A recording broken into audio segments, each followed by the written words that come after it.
नमस्कार जय जगन्नाथ सांग मैंने तो आज हठात आसिकी पहुँची अर्जेंट कम तो बाटर आम जगह दर्शन करने को भारी इच्छा थिला।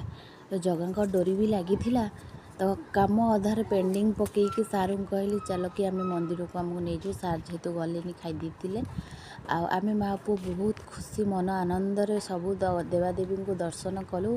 लास्ट को पहाच रे जाई जगह दर्शन कलु तो जगह को देखिए आखिरी लुह आसीगला आ बहुत मन को शांति मिलला। तो जिते बड़े आपण मंदिर को जाऊँ ना जदि भगवान को दर्शन करदे ना आपण आत्मा पूरा शांति हो जाए। तो सब देवादेवी को बुली सारी मुंडिया मारी तो पुणी आम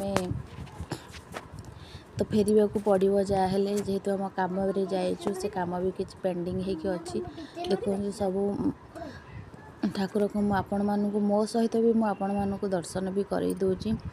तापरे लास्ट को पतित पावन को आपण को कैमेरा टिके जूम कर देखईदेली आ मंदिर चारिपटे जहाँ भी सब अच्छा जगह दर्शन टी करदेली आ मंदिर चारिपट भी टी कैमेरा बुलेकी मुझे देखईदेली आ मन दुखरे मु घर को फेरिली कहीं जेहेतु आसबार थिला मोर घर को फेरबार तो आम माँ पुओ मन दुखरे फेरिलु।